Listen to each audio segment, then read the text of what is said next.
점포가 다닥다닥 붙은 전통시장들은 화재 사고가 날 때마다 피해가 회복 어려울 정도로 커지죠. 지난 9월 경북 영덕의 전통시장에서도 대형 화재가 났는데 여전히 폐허입니다. 전통시장들이 어떤 위험에 노출돼 있는지 다시 간다 우현기 기자가 취재했습니다.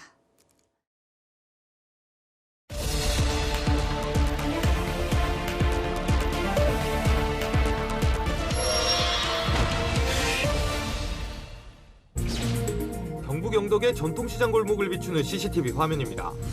이른 새벽 화면 왼쪽 수족관 냉각기에서 불꽃이 튀더니 천장에까지 옮겨붙은 불이 걷잡을 수 없이 번집니다. 검은 연기는 삽시간에 시장 전체를 뒤덮었습니다. 4, 5분 정도 지나 작업하다가 막 유독가스 마시고 그러고 막 폭발음이 그렇게 나더라고요. 이러다가 죽겠다 싶어서 도망 나온 거예요.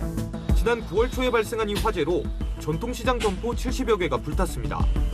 한 명이 부상을 입었고 상인들은 삶의 터전을 잃었습니다. 2달 만에 다시 찾은 시장.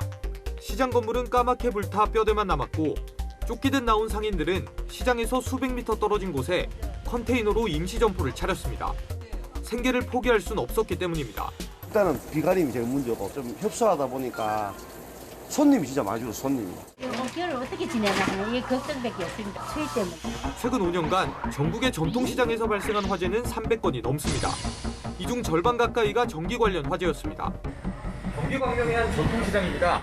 이곳은 화재 위험에서 안전한 곳인지 정보원과 함께 확인해 보겠습니다. 피복이 벗겨진 전기 배선이 그대로 방치돼 있는가 하면 피복이 나와 있으니까 이런데 먼지가 껴서 화재가 날 수 있거든요. 전선을 임의로 잘라 무전 차단기에 연결한 곳도 있었습니다. 여기 선을 하나 더 연결하셨네. 뭐 쓰시려고 연결하신 거예요? 선풍기 이거예요. 왜 콘센트를 연결 안 하시고? 이렇게 쓰시면 안 돼요. 저희가 80개소의 점검을 진행하면서 중대 부적합이라고 해서 저희가 부적합 판정을 내리는 개소도 한 서너 군데가 있었고.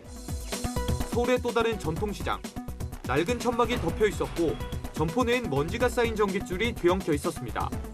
이곳은 지난해 실시된 화재 위험 검사에서 최하위 등급을 받은 곳입니다. 시장 입구에 설치된 소화기함입니다. 비상시에는 망치로 이 아크릴판을 깨고 소화기를 꺼내 사용해야 하는데요.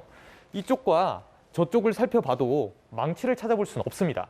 망치는 어디가 있는지 모르겠어요. 나는 못 되죠. 소화기함 앞에 다량의 물건을 쌓아놓거나 아예 가판을 설치한 곳도 있었습니다.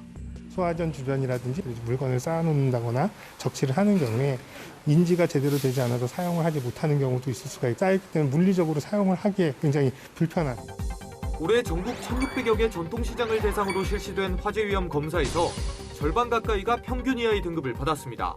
여전히 안전 문제에 대해서 정부든 민간이든 아직까지 인식이 그다지 제고되지 못했다. 화재 예방과 관련된 어떤 지원 예산책이 강구되고 더 확대 보강돼야 되죠.